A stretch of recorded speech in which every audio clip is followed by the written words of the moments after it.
सभी को नमस्कार। कैरियर फर्स्ट चैनल पर आप सबका स्वागत है। डिक्टेशन लिखने के लिए तैयार रहें। Ready start.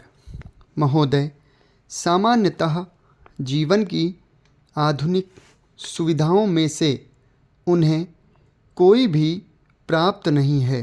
संसार के विभिन्न देशों में ईसाई धर्म प्रचारकों तथा संस्थाओं ने उनमें काफ़ी काम किया है। उन्होंने उनमें शिक्षा का प्रसार किया है और उनकी रहन सहन की स्थिति में भी सुधार करने में काफ़ी सहायता की है। ईसाई धर्म प्रचारक उन्हें ईसाई बनाने में भी सफल हुए हैं। आसपास की जनसंख्या में घुल मिल जाने की एक अन्य अज्ञात और असंभव अदृष्ट क्रिया भी बराबर चलती रही है और विशेषतया जिन प्रदेशों में वे रहते हैं उनके छोर वाले क्षेत्रों में आज भी ऐसे लोग बसे हुए हैं जिनमें से अनेक किसी न किसी समय वहाँ की आदिम जातियों की जनसंख्या के भाग अवश्य रहे होंगे, किंतु वे लोग उस प्रदेश के समाज में इस प्रकार आत्मसात हो गए और घुल मिल गए हैं कि अब यह संभव नहीं कि उन लोगों को वहाँ के अन्य लोगों से अलग पहचाना जा सके। मेरा अपना यह विश्वास है कि आदिम जातियों और अन्य भारतीयों के बीच बहुत काफ़ी रक्त अभिमिश्रण हुआ है और यदि कोई यह कहे कि उदाहरणार्थ तथाकथित बिहार के हिंदुओं की उच्च जातियों में से अनेकों में ऐसा अभिमिश्रण नहीं हुआ है तो वह सचमुच में ही अनुचित साहस करने का दोषी होगा। ऐसे लोगों को अभाव नहीं है जो अपने स्वार्थ के लिए इन लोगों के शिक्षा में पिछड़े होने के कारण इनका शोषण करने में रुकते नहीं।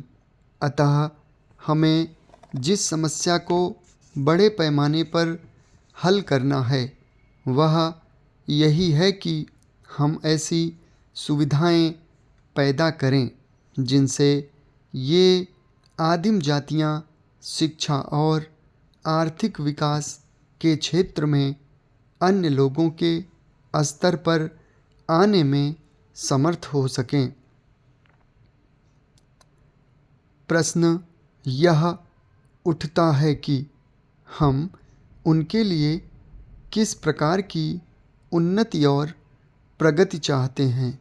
क्या यह वांछनीय नहीं है कि उन्हें ऐसी सुविधाएं प्रदान की जाएं जिनसे वे अपनी रीति रिवाजों, रहन सहन और संस्कृति को बनाए रखकर भी अपना आर्थिक और अन्य प्रकार का विकास कर सकें।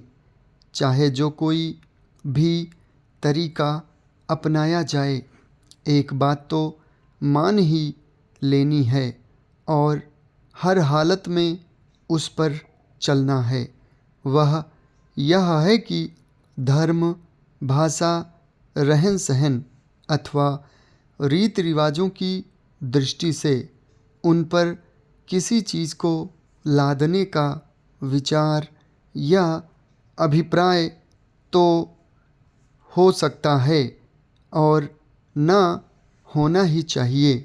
यह बात बिल्कुल न्याय संगत नहीं हो सकती कि हम उनकी इच्छा के विरुद्ध कुछ भी उन पर लादें।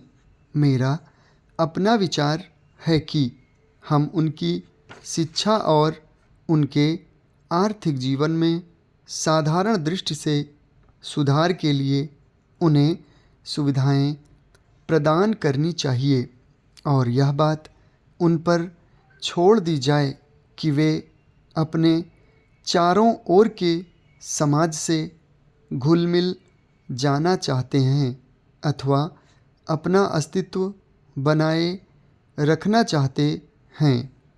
अपने यहाँ की रहन सहन की विभिन्नताओं के कारण भारत में आदिम जातियों के लिए इस बात के लिए पर्याप्त अवसर है।